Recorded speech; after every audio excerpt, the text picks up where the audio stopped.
we start? Great. Thanks, everyone. I hope everyone got some coffee.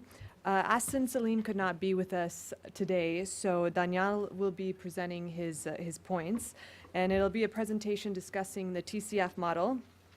Daniel is the founder of TCF USA and served as president prior to being appointed as the CEO to manage the organization on a full-time basis. He's also a member of the board and past president of Apnagar, which is a very important domestic violence agency in Chicago.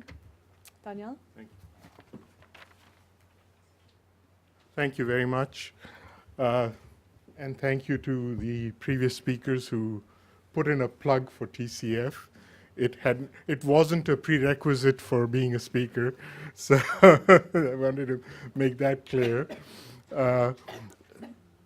TCF started about 1996, 97, around that time frame.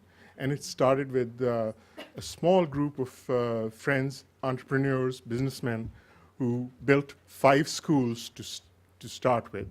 And once they had the bugs worked out of these 5 schools, they went out to the world and said, help us build 1,000 of these schools. I was one of the people that was approached at that time, and I was skeptical whether we would ever reach 1,000 schools, but they made me eat my words, and this year we reached 1,000 schools. So it's been quite an achievement. Thank you.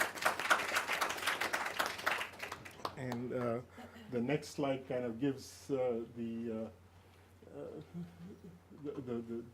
journey, 1996 to 2014. And so it was a vision, and now it's an actuality. Around 2002, we reached the first 100 schools. 2008, we reached 500 schools. And then 2014, we reached the 1,000 school, which was our initial goal. We're not going to stop there. So this picture is a picture of, if anybody is, those of you who have been to Pakistan and have been to Karachi and seen Defense Society. The Defense Society is a very plush area, very nice houses, you know, and if you, very close to that is this neighborhood of Qayyumabad. And there, this is exactly what you see. And right across from that, you see a beautiful school, clean, well-lit classrooms, well-equipped library, and that is the TCF model. The whole idea that these founders, and they kept on saying this, we're not going to build poor schools for poor children. They were determined that, you know, the whole idea of the education being the right of the child rather than being a privilege. So it's the right of every child, regardless of which socioeconomic sector they come from. So the whole idea was not to build poor schools for poor children. And this is the school, and it's also, there's a teacher training center with it that's right across from that previous scene that you just saw. So it doesn't just help the children who are in the schools, it changes the whole mentality of the community to have this kind of example in their middle. Again, what TCF is doing is it's catering to the most needy level of society. The whole idea is to get those children who are out of school into school. So most of the children in TCF schools are children who would have no education at all if not for TCF being there. The next idea was to bring the school to the children. And we did some studies about that, and we realized that every kilometer that a girl has to walk to school changes the number of girls that will, or the probability of the girl attending a school. So we built these schools right in the heart of these poor communities, just like Qayyumabad that you just saw. The third thing was to make them purpose-built campuses. So they wouldn't be, taking a private house and converting it into a school. It would be a well-designed school with the idea of having a school in mind. The schools are in primary schools and secondary schools. The primary schools go from kindergarten to 5th grade, and they have the 6 classrooms, they have a library, they have a little cafeteria for the children, they have a playground, and then hopefully those children will go on to a TCF secondary school where besides having these well-lit, bright classrooms and the library, they also have 2 science labs and a computer lab. So these are schools just like any school that you'd see around here. The 4th idea was quality education. I already spoke about not having poor schools for poor children. Well, we didn't want to have poor education for poor children either. So the whole emphasis right from the start has been that we'll focus on quality, we'll make sure we measure quality, we'll train the teachers before they go into the classrooms, and we'll keep on training them up going forward. Gender equality, again, right from the outset, the whole idea of TCF was to get as many girls into schools as possible. So the goal we set ourselves was that 50% female enrollment, and we're running around 48% right now, so we are achieving our goal. And the way we went about it was that we decided what will keep parents from sending their girls to schools. And one of the things that we keyed in on is that if there were 100% female staff in the school, all the teachers and the principal were women, there would be a higher probability of even the most conservative parents putting their girls into school. So we said, okay, we'll go with 100% female faculty. This also does the additional benefit of training women and providing employment to women. Right now, there are over 7,000 women working as teachers in TCF schools. Then we came to the other question was, what will keep these women from coming and working in TCF schools? And one of the biggest criteria was transportation. Having to battle public transportation to get to the schools, we knew that that would be something that the families would not want their women to go through. So we said, okay, we will provide facilities for picking these women up from their homes every day in the morning, bringing them to school, and dropping them off afterwards. And this has been a terrific boon to the whole program. The other focus was we're going to make this nationwide. We're not just going to focus on one city, one province. And right now, the 1,000 schools are spread over all 4 provinces and Pakistani-controlled part of Kashmir. We were also very emphatic about having professional management. All the founders were successful businessmen, led successful corporations. They set up the whole head office as a well-managed corporate office. They even registered under the Companies Act rather than the Societies Act for nonprofits because it was more onerous as far as the requirements of the organization, on the organization. And then the other thing we said was we're going to take them beyond basic schooling. So we're not just, in Pakistan we talk about Taaleem and Tarbiyat. Taaleem is education, Tarbiyat is upbringing. So, we're going to focus on making them really complete individuals, strong individuals with a strong social moral compass. The other thing was community development. We were also going to impact the communities that we're in. We were determined to do that, and further on I'll go into how we're doing that. So, first thing about, a lot of people ask us, is education in TCF schools completely free? No, it isn't. We do charge, but we charge a very nominal fee, and we charge based on the ability of the parents to pay. The teachers, the principal go into the community, assess the ability to pay of the parents. And if we say that, okay, your ability to pay is 20 or $20 or 2,000 rupees, that's what you'll pay regardless of whether you have one child or you have 5 children in the school, because that's your ability to put aside money for preparation. Okay. We also said we would provide free textbooks and school uniforms. And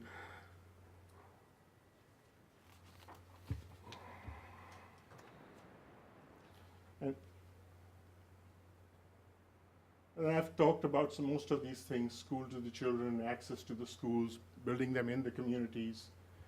I've talked about the cluster concept. The other thing was, in order to have professionally managed schools, you couldn't have one school over here and one school 30 miles from there and another school 50 miles from there. So we said, okay, when we go into a community, we'll build 3 primary schools, and then as the children start graduating from those primary schools, we'll build secondary schools for those children. The short walking distance, we talked about that, and pay what you can afford.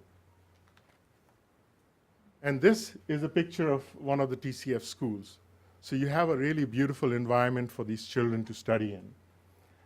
The classrooms, we have a couple of volunteers over here who went in the heat of the Punjab summer and did summer science camps in the schools over there. And we lost electricity, but we still could continue our teaching because the classrooms are so well lit, ventilated, and there's all these windows out there. Well-equipped science labs, well-designed computer labs. And really what you see there is the top of the tree. There's a lot that goes on underneath the tree, the branches. And that's where we did book development, and Saj touched on that briefly. TCF developed its own textbooks. And here's some samples of the textbooks. And these were for every grade. They started with one by one with covering all the subjects. And these are really nicely illustrated textbooks. And then they didn't stop there. They created workbooks to go with each of the textbooks. And they created the teacher's guides for each and every one of these textbooks. So it's a whole syllabus, every subject from every grade, from kindergarten to the 10th grade. And I'll put these out there in case anybody wants to take a look at them. This gives you an idea of the quality. 56% of the children on a national level pass their metric exam. For TCF, it is 91%. 30% of the children that graduate, that give their matriculation exam, achieve an A or an A+. For TCF, the last 3 years, the average has been 48%. So when we talk about quality, we're really measuring it, and we are backing it up with facts and figures. The gender equality I spoke about, our goal is 50-50. We are very close to that goal. And the girls, as someone mentioned before, seem to be more ambitious about going on and continuing their studies. And they also seem to do better. I don't know whether it's an IQ difference between the genders or it's something else. This gives you an idea of the presence of TCF. These 1,000 schools, they cover about 1/3 of the districts of Pakistan, and they cover 100 towns and cities. So really we wanted to show that you can build a large education system, it can be duplicated, and it can be run in a well-managed manner. Again, there's a very strict structure, there's oversight, there's regional people who go out to visit the schools, talk with the principals, check the work of the teachers, everything.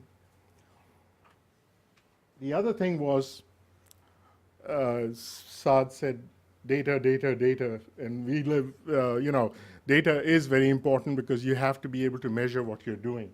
So we have a school management system for tracking the performance of all the schools. We have a learning management system where we are tracking the knowledge level and the skill level of every teacher and how it improves as we give more training. We have a CRM for managing our relationship with our donors. And then for that fleet of vans that we have for picking up and dropping off the lady teachers, we have a fleet management system. And to talk about what do we mean by going beyond schooling, we have a mentorship program called Rehbar. Rehbar means guide in Urdu. And we've been providing this mentorship program. We have 2,500 volunteer mentors, and 11,000 children have gone through this. I met one of the mentors in Harvard a few months back, and she was here on a fellowship. And she said, the reason I'm here on the fellowship is because I went to TCF as a mentor, and I had these girls sitting in front of me, and I said, how do you define success? And she said these girls were so self-assured, so self-confident, even coming from very poor families and stuff. That's what TCF had done to them, that she said they turned around, and one of them asked me, how do you define success? And she started questioning me. And that's what encouraged me to apply for this fellowship, and that's why I'm here. So she had received more out of the mentorship from the mentor had received more from the mentee than the mentee even received from the mentor. We have summer camps. We have a large group of volunteers giving those summer camps. As I mentioned, Barbara and Leslie over here went over there and did summer science camps over there for the kids. And we have career counseling for all the children going through 10th grade. We try and encourage all our children to go to college. If they do go on to college, we arrange for scholarships for them. And for those who do not want to go to college, determined not to do that, we try and encourage them to go for vocational training. So up to now, we've had almost 10,000 students matriculate from TCF. Every year the number goes up, and 70% of them have gone on to further education versus the national average of 46%. And here are some of the shining stars of TCF. Nadeem Hussain, this young man, throughout his schooling would work 12 hours at night in a textile factory and then go to school. He did so well that he's now in one of the leading business schools in Pakistan. Anam Fatma, she came from a household where they didn't have running water, electricity, anything in their community. She came to Harvard on a scholarship last year. And if you ask her what she wants to do, she wants to be a HR person in a major global corporation. So Jahan Zeib is a chemical engineer, and Zakia Madad Ali is going to medical school in one of the top medical schools in Pakistan on merit. All of these children are there wherever they are on merit. Here's a vocational training program. We have an offshoot of TCF called the Hunar Foundation, but there are other vocational training programs, and we utilize them too. Community development. What TCF did in terms of community development was, one, we provided clean drinking water in all the communities where there wasn't clean drinking water. So the systems have been installed in the schools. They're available not just for the students, they're also available for the community around the school. And the other program that has been a big hit is a women's literacy program. It's called Agahi. And through a 4-month program, or 4 months? 90 days. Through a 90-day program, we teach these ladies to read and write and to do simple calculations. And I met one of these Agahi graduates, and she said, you know what? It gave me eyes. I said, what do you mean by gave you eyes?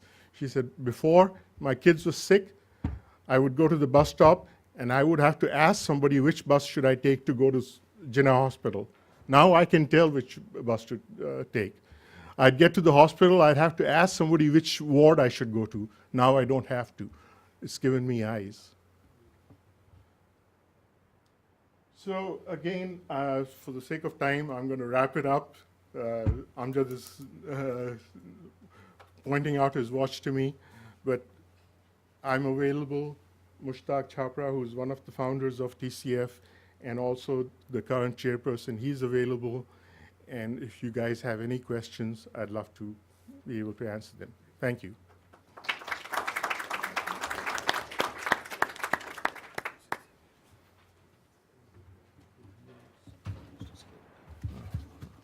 Yours is on the desktop.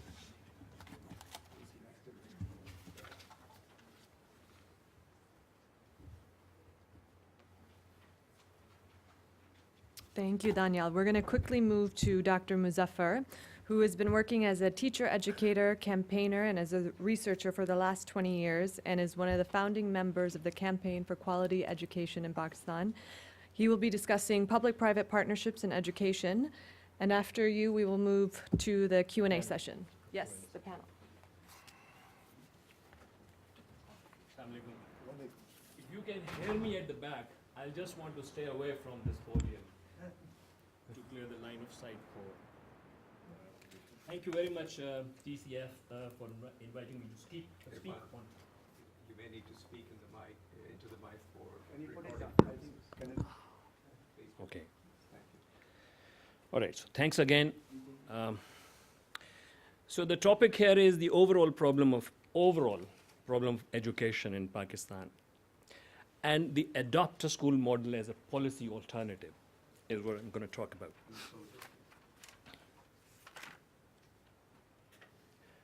If you look at this map, this just gives an overview of what I'm going to talk about. The basic problem of education reforms, and are we anywhere close to solving it? Okay.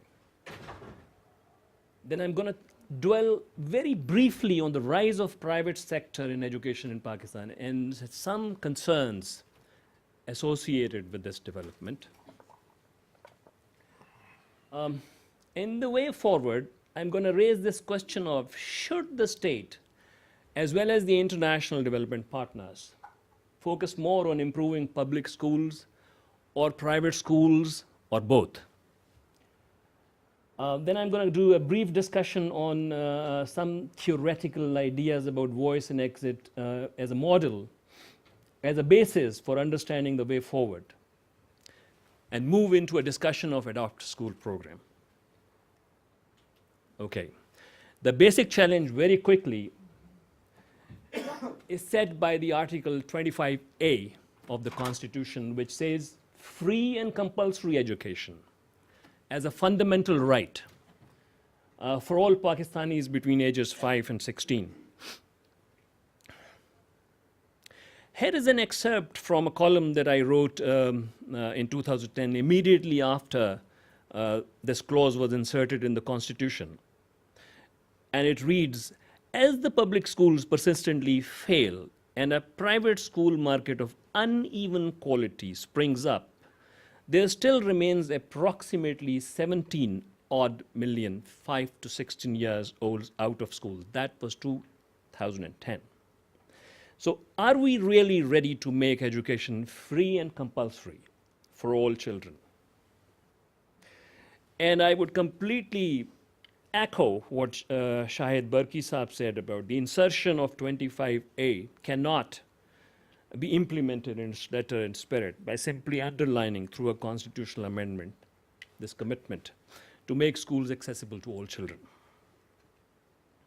So the challenge really, as far as I'm concerned, is to make education free and compulsory. We can gray everything out.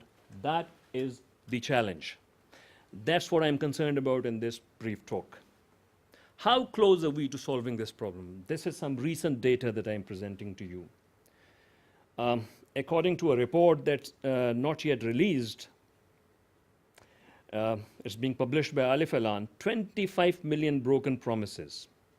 There are 25 million children out of school, and these include children who have never seen the school, as well as those, as Saad Saab pointed out, who drop out of school after they have been enrolled. And then according to several other data sources, the numbers are different. PSLM places the number at 16. Acer places it about 12 million children out of school, but that's still a whopping number of children still out of school. Are they learning anything? I mean, those children who are in school, are they learning anything? And again, the data is from the Acer report. More than 50% children at grade 5 level cannot read a brief story in national and local languages. 43% only can read simple sentences in English and, two-digit division problem, which is quite simple to do. And that's grade 5. So the learning levels are not where they should be. This is the context in which we have to view the rise of private sector. Here are some facts, and I don't have a lot of data and statistics. I'm not a data person. But fairly over 40% of all children going to schools are going to private schools. In the urban areas, I'm told the number is as high as between 80 to 90%. By contrast, in the US, it's only 10% of children who are enrolled in private schools. So you can see the difference. A great majority of children who are going to low-cost private schools are going to low-cost private schools. Now, in view of declining public schools, we cannot undermine the importance and the contribution that these for-profit, low-cost private schools are making. It is significant, it is commendable. By and large, the private schools are producing relatively better student gains. There's a lot of data out there, and I'm sure you're already aware of that. Now, what are the concerns? Well, to begin with, I don't think the parental choice to send children to private schools is a real choice. It's not a real choice. With a failing public sector, the parents hardly have a choice to send the children to private schools. They must either let their children fall behind or send them to private schools. I know many families where they almost ended up making a Sophie's choice. They have 5 children in the family. They can afford to send only one child to the private school, so they would opt for the eldest or who they think is the brightest, and the rest of them will be sent to the public school, or they're probably one of those who are represented in the statistics of the out-of-school children. This proliferation of private schools is most unregulated, with concerns about whether private schools can cater for the common good aspect of education. What are they really teaching? In one of the articles that I saw a couple years back, written by Parvez Hoodbhoy, some of these schools who are also in private sector were teaching the curriculum which was borrowed by the curriculum that was put in place in the 1980s, to prop up Mujahideen. So it was Bay for Bandook and, that kind of, and these were also private schools. When you are not regulating what's being taught in private school, you don't know what's happening in the private schools. In the absence of a real choice to the parents, the support of the government and international partners to the private schools can, and this is what I feel, can undermine the constitutional promise of free and compulsory education. Not many of us talk about that. So the way forward is to, in order to meet the challenge that's posed by 25A, the right to education, and in order to give parents a real choice between the public and private schools, the policy should redouble its focus on finding ways to improve the quality of public schools and regulate the private education marketplace. I want to de-emphasize the notion that the government should invest in improving the quality of private schools, and I'll tell you why in a moment. That's where the theory comes to our help. So Hirschman, who was an economist, wrote a classic text in 1970 using the ideas of voice and exit. He said the organizations that are unable to meet the needs of their clients, they elicit two kinds of response. One of them is a political response, another is an economic response. He called them voice and exit. Political response, he called voice, and the economic response, exit. So I've just replaced schools, organizations with schools. Schools that are unable to meet the needs of their clients elicit either a voice kind of response and an exit kind of response. And then in a moment, I'll tell you what those are.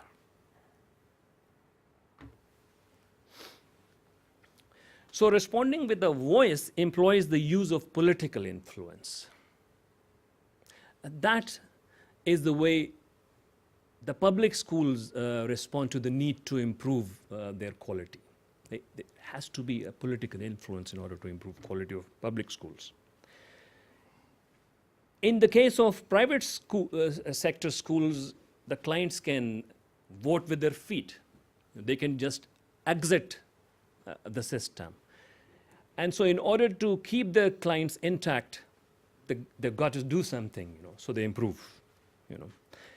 And so that's why I'm saying the government has no business trying to improve the private schools. There is that inbuilt mechanism, just because they want to keep their clients together, they'll do something to keep improving and to keep meeting the needs and demands of their clientele.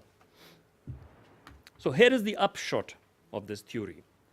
The state and its development partners do not need to overly worry about the improvement of quality of private schools. The fear of going out of business will keep them on the toes. The investments in vouchers and other ways of propping up a low-fees private sector, and we can talk about that in the panel, needs to be reconsidered as a justifiable policy alternative. The focus of state's policy should be more on improving the quality of public schools. Now, how to do that? That is the million-dollar question that I'll very briefly course through. So the question is, why do public schools not improve in Pakistan? Hirschman's answer: there is no voice in the system. That needs to be taken seriously. Where has the voice gone in the case of public school system in Pakistan? Myself and my friend Faisal Bari wrote about this in 2010. I'll quickly read this excerpt from that article. The exit from public schools has also implied the elimination of voice, leaving behind the nexus of self-sustaining educational establishment. With nearly all children of rich and influential parents attending private schools, and we can say that with some confidence in the case of Pakistan, even without hard data, I don't know any of my acquaintance who's sending their children to a public school. All of them are in private schools. So the political economy has already been configured in ways that severely limit a potent political response in the face of declining standards of public schools. What public system can improve in the absence of voice? So I'm proposing that the problem of improving public schools can be, in principle, reduced to or restated as a problem of finding ways or mechanisms of reinserting voice in the public school system. And adopt a school model may be a route to solving this problem of bringing the voice back in the system. That's the entire thesis of this presentation. You got an adopted school, it remains public, which means it remains free at the point of service. And the adopting agency supplies the missing voice. This model is very close to what may be called the charter or the charter school model in the US and the academies in the UK, but not quite the same. These schools remain the government schools. They're not handed over to a private enterprise. And the private enterprise provides some services in keeping with the memorandum of understanding they signed with the government. So what are some of the characteristics of this model? Let's quickly read through them. The service remains free at the point of delivery, consistent with 25A. It engages private sector, and this is an important point to register, to directly strengthen service delivery of state and not compete with it. Purely market-driven reforms have the effect of weakening the state schools through exit. The adopt-to-school partnership with private sector works in the opposite direction. It may actually reverse the trend of exit from public schools. The adopt-to-school model not only inserts voice from the outside in the form of an empowered and concerned adopter, it also appears to, and there is anecdotal evidence for that, is strengthening the capacity of school and community-based structures from inside, by generating voice from inside. No, it's free of the predatory practices of the for-profit organizations.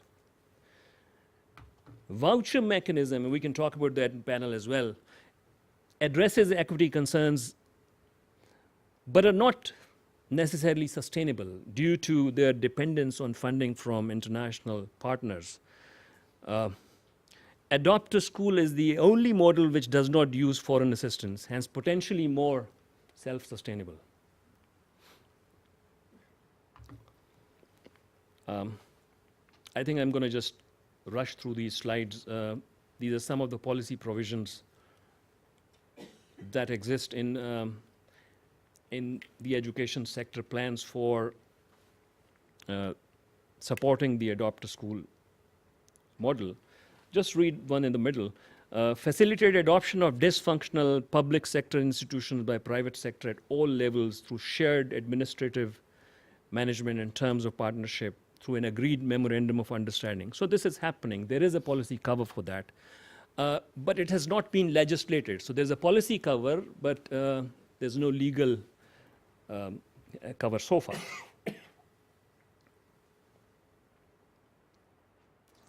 There has been some legislation. In 2010, Punjab and Sindh have what are called public-private partnership acts. But these are infrastructure acts. They don't encompass the service delivery part of adopt-to-school programs in general. Upshot.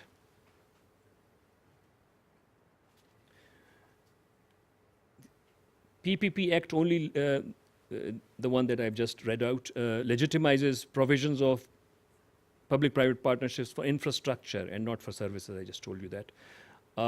In both provinces, Sindh and Punjab is what we're looking at the moment. The AAS mechanism, which involves both infrastructural development as well as services, has got no legal ground so far.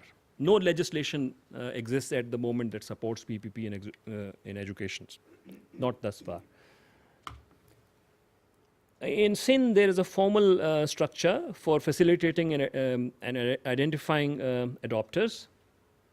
There's also a systematic, coordinated effort over the past few years. Sindh Education Foundation is to be credited for that. And brainchild of the great educator, Anita, who's no longer with us. May Allah bless her soul. In Punjab, no policy cover at all. It's a game. It's a mutually negotiated game.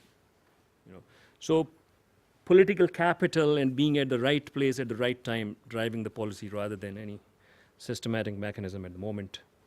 This is Sindh model. I don't think we should take a look at that in any detail. So, although we have anecdotal evidence at the time of this talk, there are reasons to believe that adopted schools are doing better than regular state schools.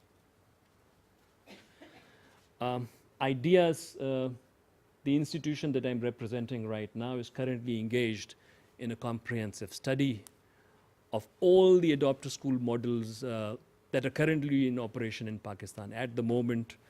And we'll learn more about them and hopefully be able to report that by the middle of 2015. Just to recap, meeting the challenge of 25A will require keeping education free at the point of service.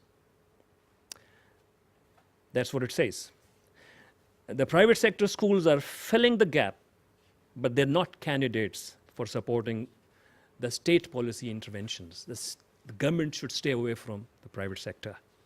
Moot point, panel can discuss that.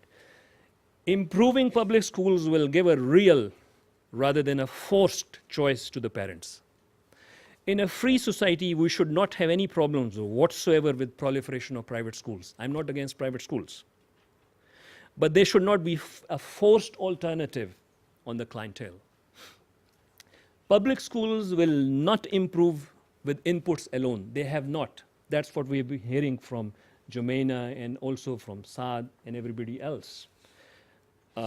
They need voice for their improvement. That's the only thing that will sustain any improvements that come by way of inputs. Adopter school models should be explored as a viable way of compensating for that absent voice in public schools, and therefore a promising option to explore to improve public schools. Policy should provide space to private sector to improve service delivery within the public sector, not compete with it. Just some pictures of before and after that I obtained from Sindh Education Foundation. Just look at the disused classroom and what it's after it has been adopted. I don't know who the adopter is. The toilets, kids drinking water. Thank you.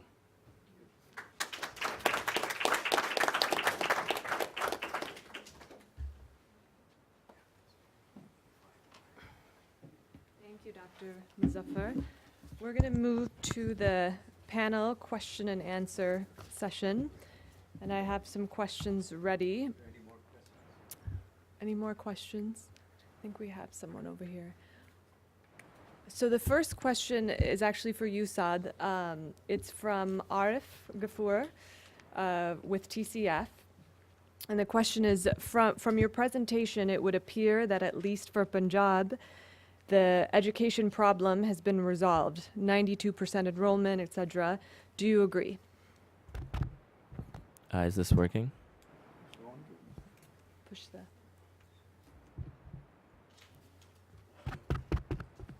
We have any Wilson? I can speak Center? loudly if that works.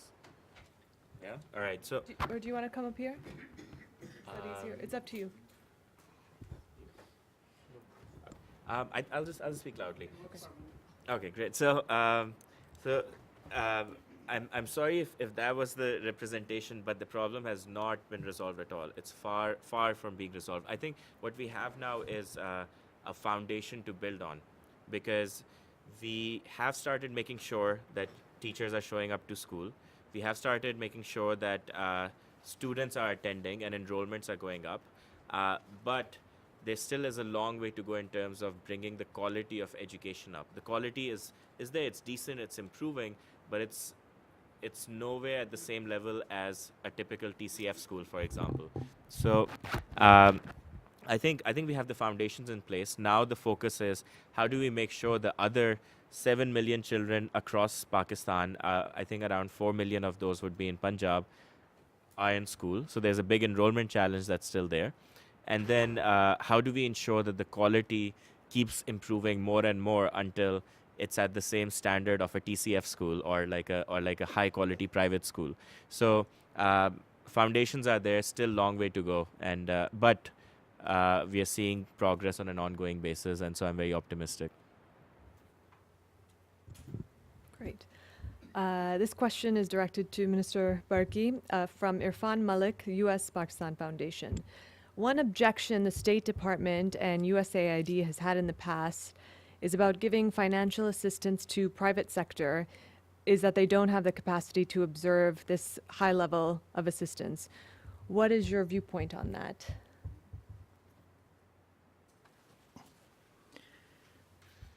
Essentially, what I was suggesting, and this is where I have some difference with the presentation made by Irfan Muzaffar, that at this moment, a lot of work, a lot of very important work, a lot of very impressive work is being done by the private sector. And the private sector is able to raise resources through a variety of means. I mean, TCF is one example. All of us attend their fundraising and we make some contributions and so on. I don't think what's important is where do they get their funds from. What is important is the way they are managing the schooling system. I would be reluctant to have donor money involved in the development of private sector. I think participation of the people, well-to-do people outside the country, inside the country, giving resources to these people, or simply running these institutions on the basis as businesses, something that Beacon House, a very successful operation, has done. I'll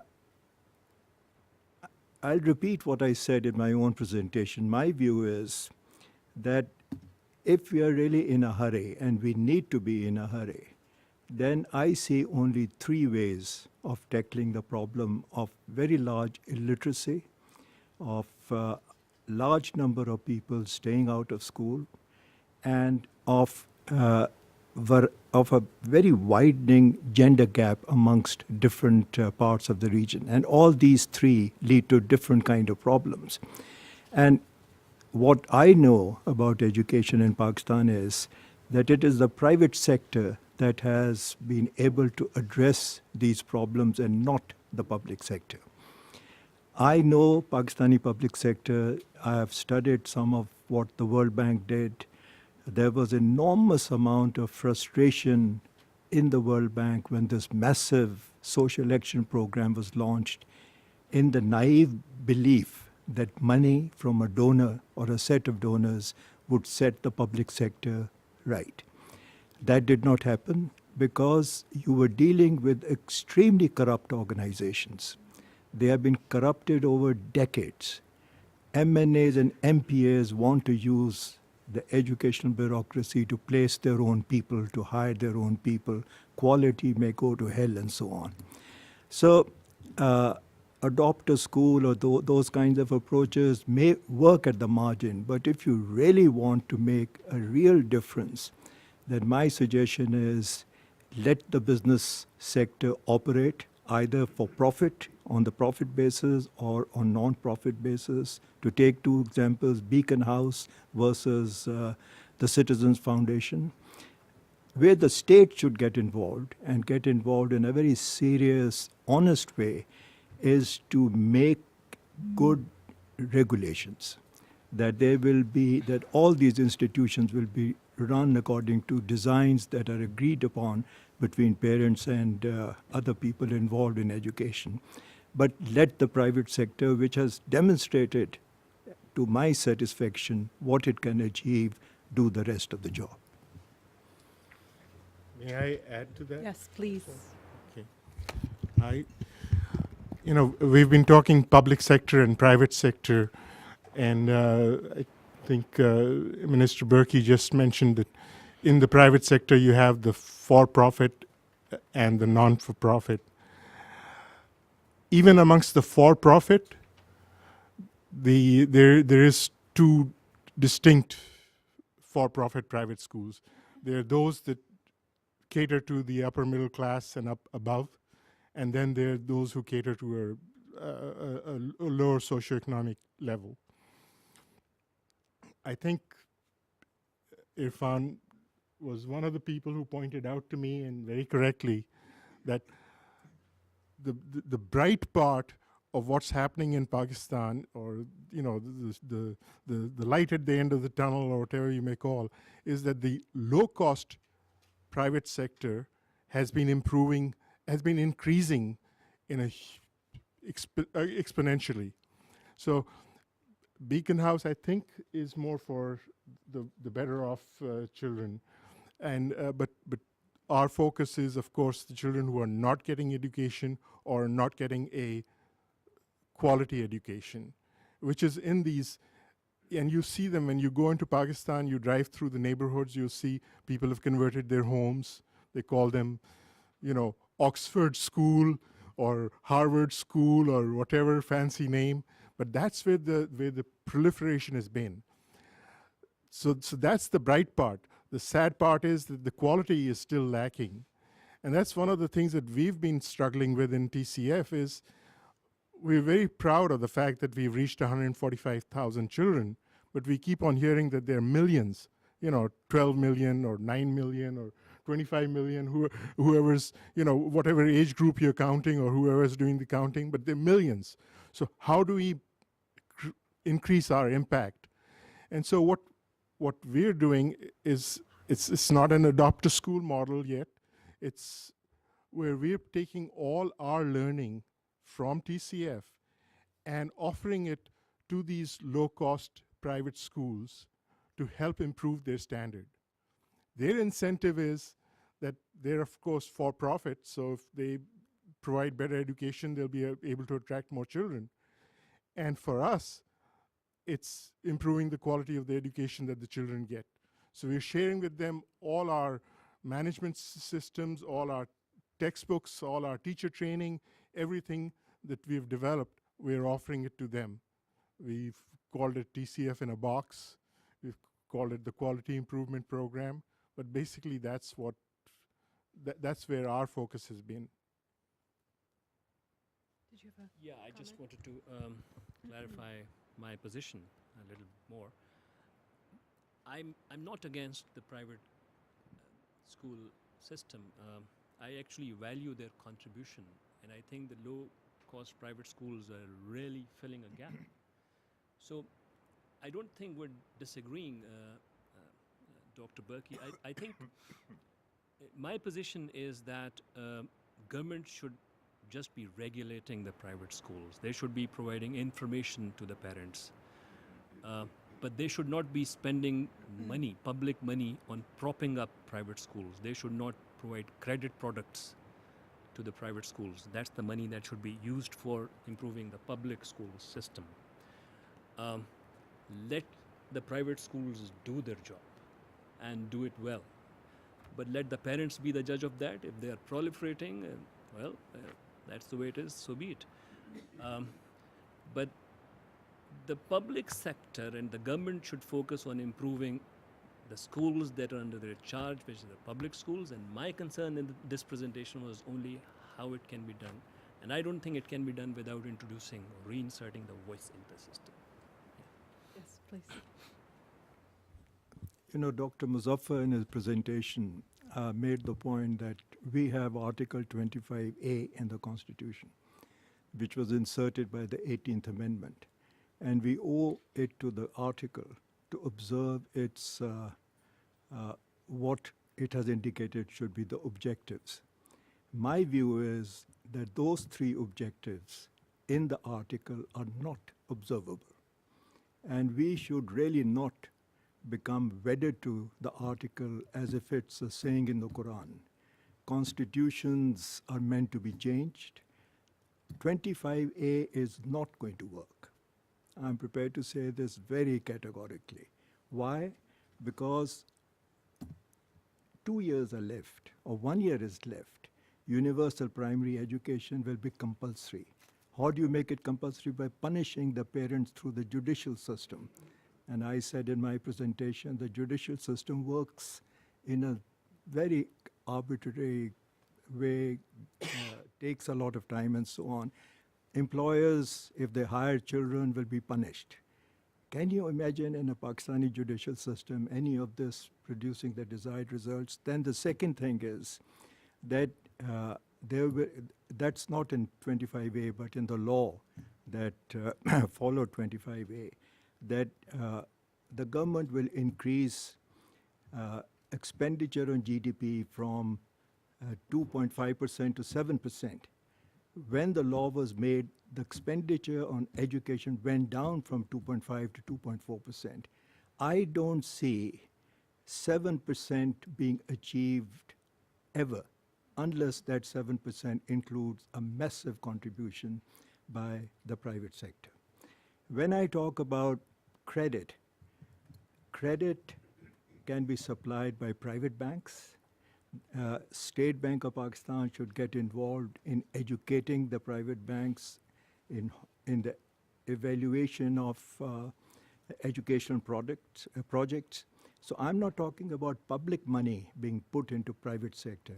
I'm talking about creating an infrastructure which is regulatory, which is credit providing, which is quality improvement, but directed at the private sector. No government money is involved. There is no government money. By saying that, you know, we'll go from this to that place doesn't mean that the government money is going to appear. Do you think Pakistan is going to cut down on defense expenditure in order to increase lending for education? It ain't gonna happen. So let's be realistic about 25A. Let's not make it as if it's something divine. It is man-made. It was cynical attempt to silence some of the opposition.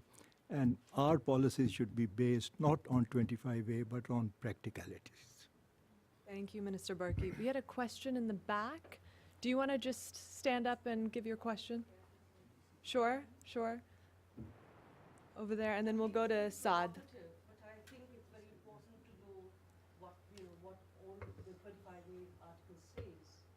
I think it's a fundamental right, and even though it may have happened through a glitch in our parliamentary system, but I think I speak for the citizens of the country, I think it's a huge gain.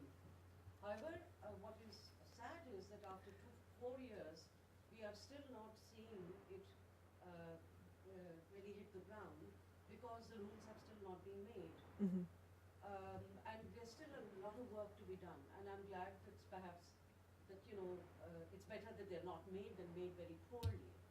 The way the Act is and the way what it states is in fact goes beyond 5 to 16. In a way, the downward linkage, which insists upon early years learning, which is very important, as we have knowledge the world over that the early years is the most critical part, 0 to 8, of investment in education. Somewhere, they have even suggested that they will support the 3 provinces which have passed the Act, or 3 areas. One is the Islamabad Capital Territory, Balochistan and Sindh. Punjab only has an ordinance and will be presented by the 14th of November. Similarly, they've gone beyond age 16 to suggest technical vocational. Now, I think this is a huge opportunity. People who are sitting in Pakistan and pushing for it, pushing for right to education, I think it's a gain. What needs to be looked out is where the government becomes high-handed. It doesn't have this law about punishing the employer. I wish it did. It doesn't. But I think those need to be looked at, and the devil lies in the detail. That's the need. Thank you. Can you identify yourself, please? Okay. Thank you. Thank you. Saad, did you have a comment? Yeah, I just wanted to add to the debate on low-cost private schools because it's something I find really interesting. So there's this very interesting but quiet revolution going on all over the emerging markets, which is this rise of the low-cost private sector. You definitely see it in Pakistan, but you also see it in India, in Kenya, in Ghana, in Tanzania, all over the world. These low-cost private schools are propping up, and research that's been done on them in Pakistan shows that they provide up to 3 times the outcomes at a quarter of the cost. So a 12x multiplier on value for money. Now that doesn't mean that they should replace the government system. I think they're like a great way of boosting and complementing the system. A couple of things in particular that I think are interesting. So one of my day jobs is to run a venture capital fund that invests in low-cost private schools in emerging markets. So as Mr. Burki was saying, this is something that not necessarily the government has to fund. There's like impact investors who are increasingly willing to fund these kind of opportunities because it does return market returns as well as provide like good education. So there's capital that can flow in from the private sector to fund these kind of schools. But then at the same time, in Punjab, I talked briefly about the Punjab Education Foundation, which now has several million children in its low-cost private school programs, which range from voucher programs, which are able to target people in areas where there aren't any public schools. So you're not compromising the public sector. You're targeting people who are out of school and are not in public areas. To foundation-assisted schools, which are basically your adopt-a-school model, where the government funds the money, but a private enterprise or not-for-profit runs it.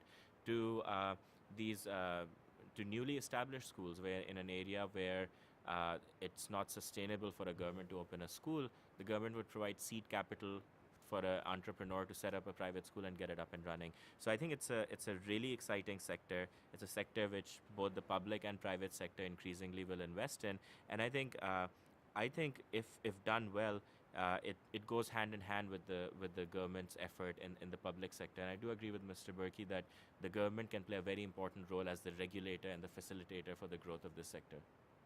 Thank you, Saad. We're gonna, if we can limit comments, questions to a minute, because we have about 6-7 minutes left before lunch. Fozia, did you have a comment question?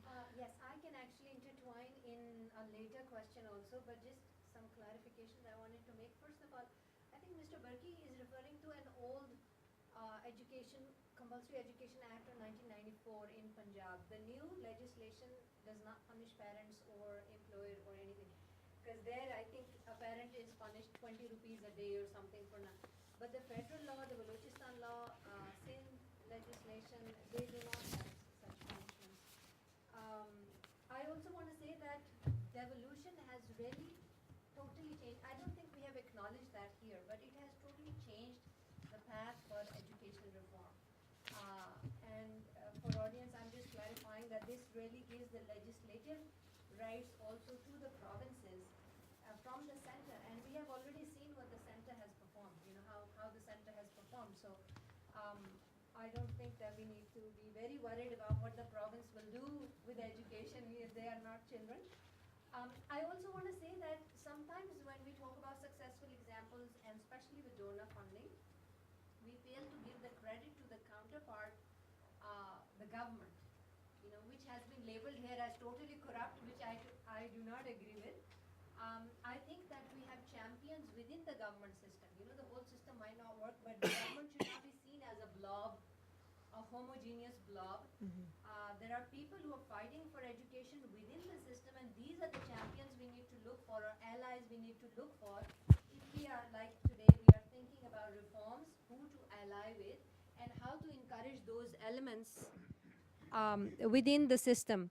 I would also say that the NFC award, the whole change reform in the NFC award has brought about, again, a very big opportunity for the provinces, because Balochistan's budget in itself has gone up 3 times.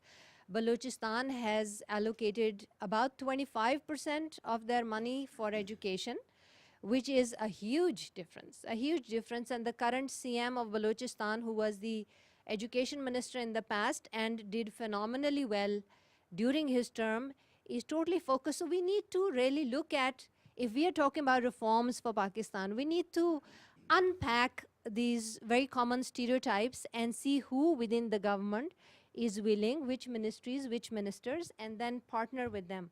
So for now, I think that's. Thank you, Fauzi. Did you have a question relating, Minister Barki? I don't think you're correct when you say that I was referring to some old law. I'm referring to a very new law. This was passed by the National Assembly unanimously in 2010.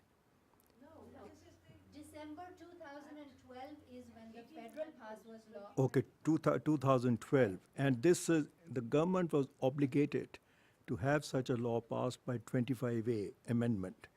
The 25A amendment said that what it requires people to do will be implemented through act, through the legislation. Which all articles are. Correct. So I'm not referring to anything very antiquated. This is 2012. And the point, just let me complete my point. The point I'm making is that these kinds of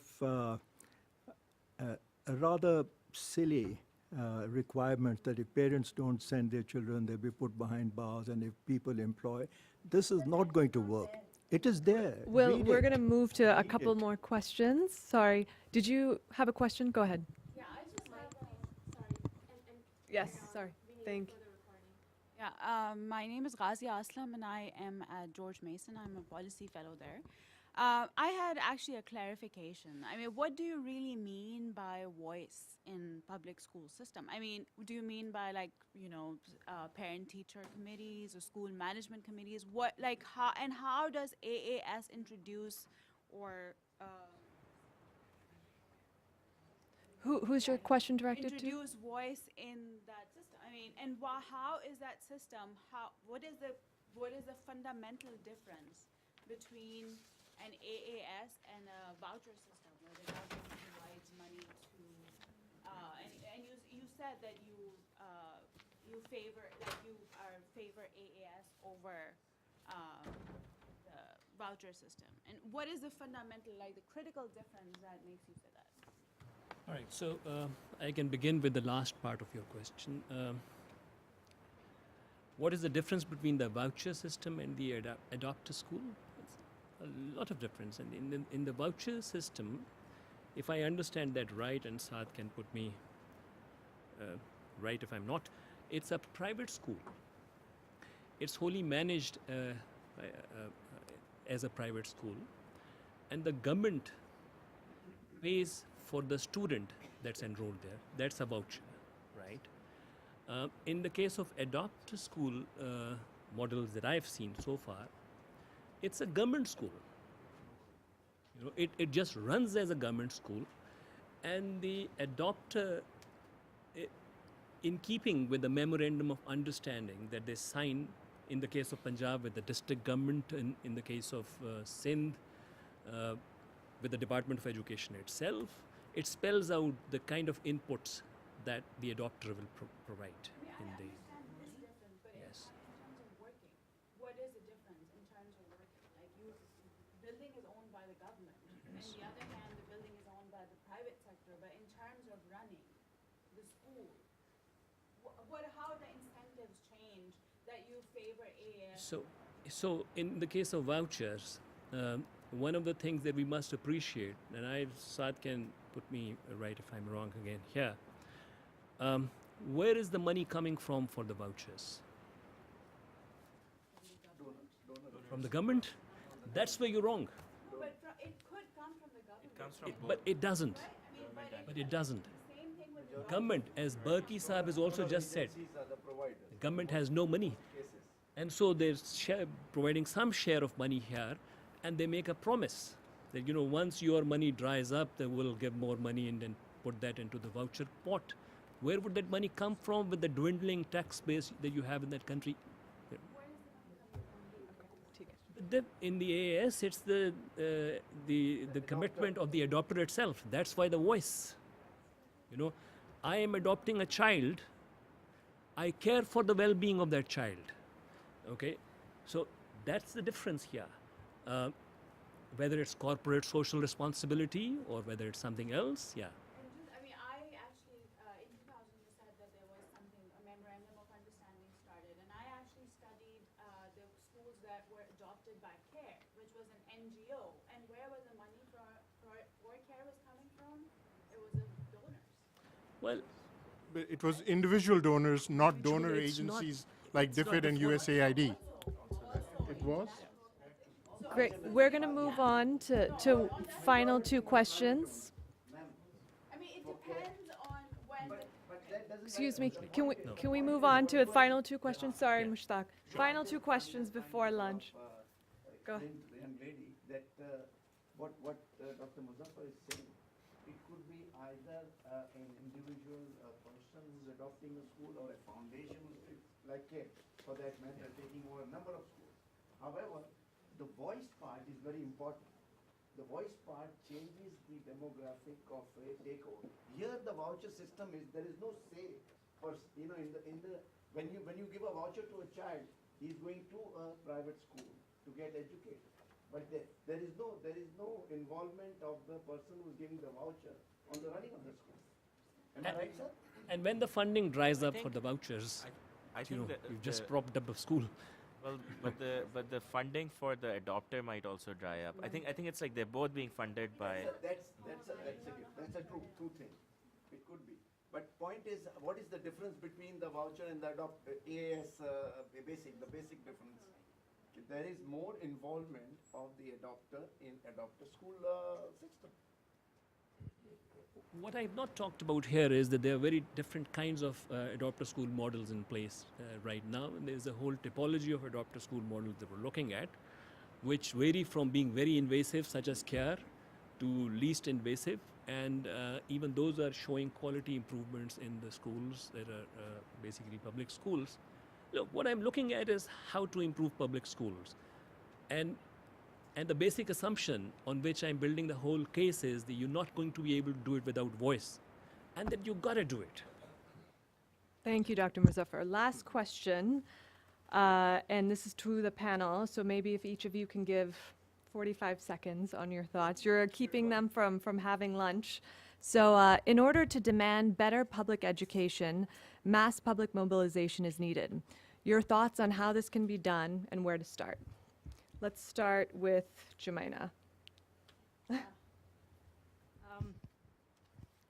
I think there was evidence of this in the 2013 elections. You know, people were voting. There was survey research done. People were voting based on issues, and it's programs like Alif Alan who's making and Ilm Ideas as well that are making the case of using the media. Even GeoTV had great spots in the lead up to the 2013 elections about the necessity of education and putting children in school.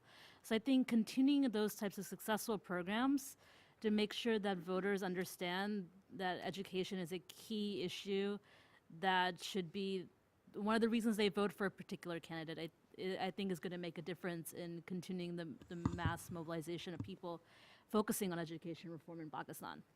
Thank you. Danyal? I think devolution may have something to do with this, and bringing it down to the district level, as Jumaina observed when she went out there, because then the people dealing with the issue are people whose own children are affected by the issue.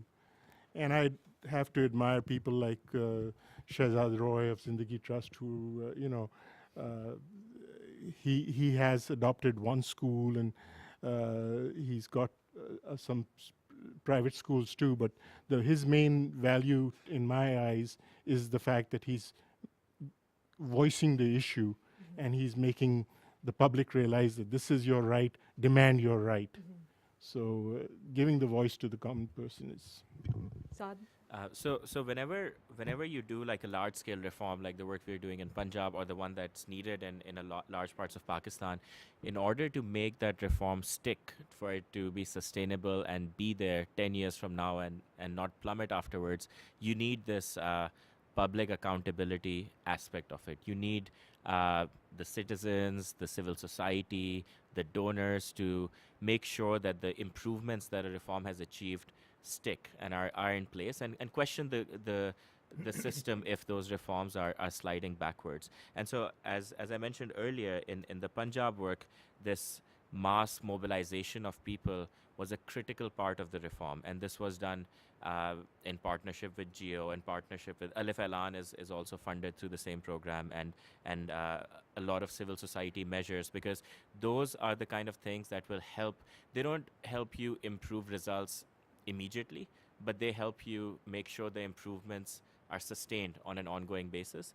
And then in the longer term, the evolution of this, or the sort of logical conclusion of this, is, can you get to a state where every citizen has public access to all the information and data about their schools, and then also uses that information to question their local politician, their MNA, and so on. And that's the logical conclusion of that. We want to keep moving this forward to a state where an average person will care about education to an extent, will have access to the information to both make their voting decision on the basis of that, but also hold their local representative accountable.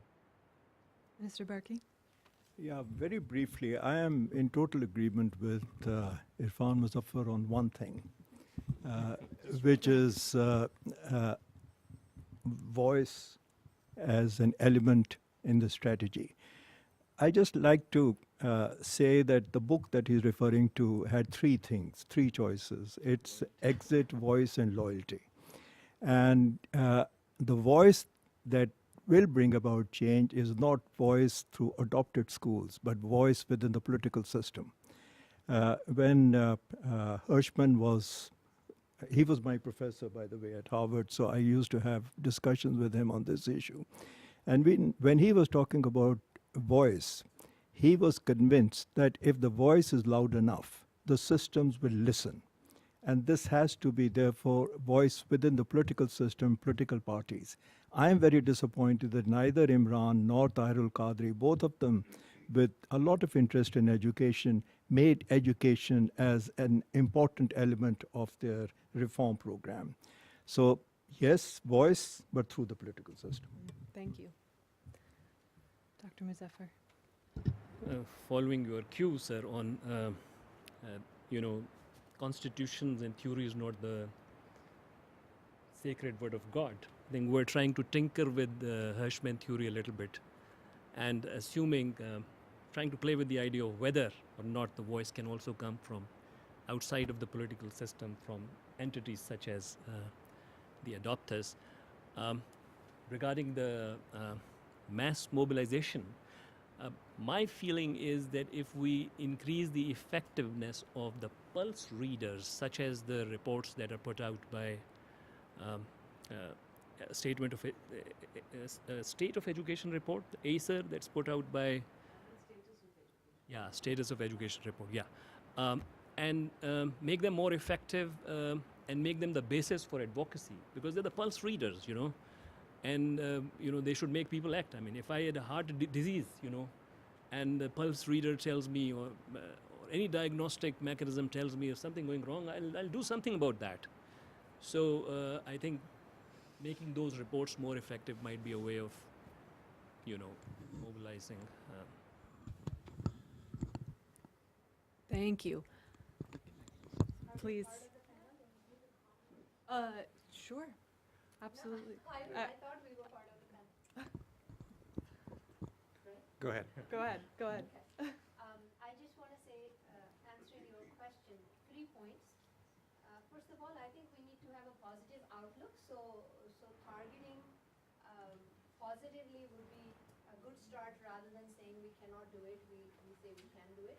Secondly, I think we really need to make use of the amazing opportunities that have arisen in the recent past and build upon the successes that we already have in education. And thirdly, I believe that nothing can happen without teamwork and the kind of great issues we have. We need to combine the efforts and not stereotype each other or bash each other. Thank you.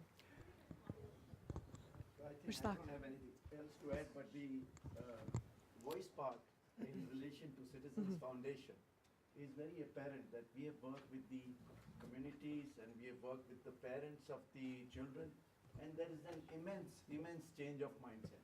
I can vouch for that there is, if this is truly or sincerely adopted on any level, if it's devolution, and if the local bodies are there, the parents should take upon themselves and catch hold of the elected representative to make things happen. And I don't see any reason why it cannot be. Absolutely. Thank you. Thank you. Just one moment, please. We still have a handful of questions that we didn't get to. Thank you so much for submitting the written questions. This is exactly why we asked for written questions, so they could be looked at and presented to the panel appropriately. So we apologize that that couldn't be done as we had planned to, but please, they will be around for lunch. Please join us for lunch and ask the questions one-on-one. We have to stop at some point, unfortunately, and that's right now, because we could go on. This is such a hot topic. Pardon? I think we have to break. We have to break for lunch, I'm sorry. Please be back at 12:20. Sure. Please be back at 12:20 for our keynote, Bruce Rydell, and lunch is served outside.